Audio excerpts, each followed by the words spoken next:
नमस्कार, India 360 news में मैं विजय आप सभी का स्वागत करता हूं। प्रधानमंत्री मोदी ने मंगलवार को ईस्टर्न डेडिकेटेड फ्रंट कॉरिडोर के खुर्जा भावपुर सेक्शन की करी शुरुआत। यूपी में मौजूद ये सेक्शन करीब 5000 करोड़ की लागत से तैयार किया जाएगा। प्रदर्शनों में तोड़फोड़ करने वालों को पीएम मोदी का संदेश, लोकतांत्रिक अधिकार जताते समय राष्ट्रीय दायित्व ना भूलें। प्रधानमंत्री मोदी ने कहा कि यह संपत्ति किसी नेता या दल की नहीं है बल्कि देश की है। इस पर लगने वाली चोट देश के गरीब और सामान्य जन को चोट है, इसलिए अपना लोकतांत्रिक अधिकार जताते हुए हमें अपने राष्ट्रीय दायित्व को नहीं भूलना चाहिए। सिंधु बॉर्डर पे वाईफाई हॉटस्पॉट लगाएगी आप, आंदोलनकारियों ने की थी मांग। दिल्ली यूनिवर्सिटी में एडमिशन की आखिरी तारीख नजदीक। दिल्ली विश्वविद्यालय द्वारा रेगुलर कॉलेजों में दाखिले के लिए दिया जा रहा यह आखिरी अवसर है। चुनिंदा छात्र 31 दिसंबर तक इसके तहत दिल्ली विश्वविद्यालय में दाखिला पा सकते हैं। 31 दिसंबर के बाद किसी भी छात्र को दाखिला नहीं दिया जा सकेगा।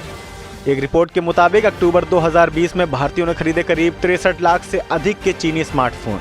2020 के खत्म होने से ठीक पहले विस्टाडोम कोच वाली ट्रेन करीब 180 किलोमीटर प्रति घंटे की रफ्तार से दौड़ाई गई। रेल मंत्री पीयूष गोयल ने ट्विटर पर इसकी घोषणा की। उन्होंने बताया कि नए डिजाइन की विस्टाडोम टूरिस्ट कोच लगभग 180 किलोमीटर प्रति घंटे की स्पीड से दौड़ने में सक्षम है और उसका सफलतापूर्वक परीक्षण भी किया गया है। यूपी के बाद एमपी में भी लव जिहाद के खिलाफ अध्यादेश, शिवराज कैबिनेट ने दी मंजूरी।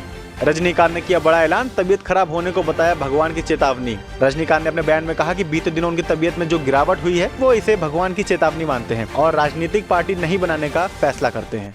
शरद पवार से मिले किसान नेता, एनसीपी चीफ ने दिया समर्थन का पूरा भरोसा। किसानों के आंदोलन का आज 34वां दिन। मंगलवार को केंद्र सरकार ने किसानों की चिट्ठी का जवाब दिया, जिसमें बुधवार दोपहर 2 बजे विज्ञान भवन में किसानों को चर्चा के लिए बुलाया गया है। प्याज की कीमतों में गिरावट के बाद भारत ने 1 जनवरी से इसके निर्यात पर लगी रोक हटाई। विभिन्न राज्यों में प्याज की उपलब्धता कम होने पर सितंबर में सरकार ने इसके निर्यात पर रोक लगाई थी। श्री राम जन्मभूमि तीर्थ क्षेत्र ट्रस्ट के कोषाध्यक्ष गोविंद देव गिरिजी महाराज ने कहा कि अयोध्या में 67 एकड़ भूमि पर राम मंदिर के निर्माण पर लगभग 1100 करोड़ की लागत आएगी, जिसमें मंदिर का 300 से 400 करोड़ का खर्च भी शामिल है। एसएससी सीजीएल के नोटिफिकेशन जारी, 6500 पदों पर आई भर्ती। नोटिफिकेशन के मुताबिक एसएससी सीजीएल 2020 की टियर 1 की परीक्षा 29 मई 2021 से 7 जून 2021 के बीच आयोजित की जाएगी।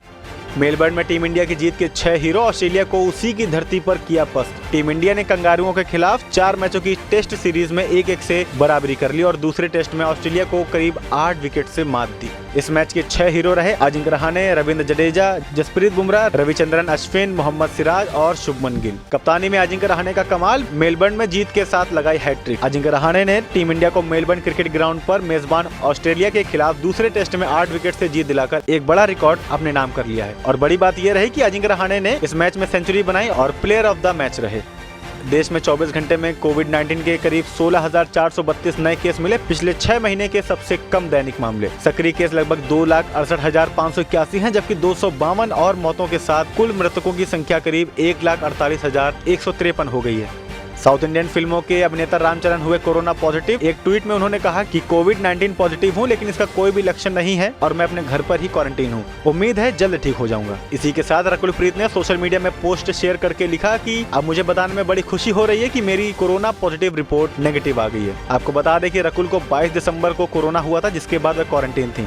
आयुष्मान खुराना ने कहा कि दर्शकों को दोबारा थिएटर तक खींचने के लिए हमें अच्छी फिल्में बनानी होंगी। उन्होंने कहा कि मैंने ये सुनिश्चित करने की पूरी कोशिश की है कि मेरी आने वाली फिल्में कहानी के मामले में बिल्कुल नई हो। मनाली में मॉस्को से ज्यादा ठंड, दिल्ली में 4 दिन रहेगी कड़ाके की ठंड, अलर्ट जारी किया गया। मौसम विभाग ने जानकारी देते हुए कहा कि दिल्ली के हिस्सों में अगले 4 दिन तक शीतलहर चलने का पूर्वानुमान है और कहा कि नए साल की पूर्व संध्या पर तापमान करीब 3 डिग्री सेल्सियस तक पहुंच सकता है। दिल्ली के सफदरगंज में 3.6 डिग्री सेल्सियस तापमान दर्ज किया गया। 24 घंटे में करीब 2 डिग्री सेल्सियस तक लुढ़क सकता है। आगे की अपडेट के लिए देखते रहिए इंडिया 360 न्यूज, खबर दिन भर की।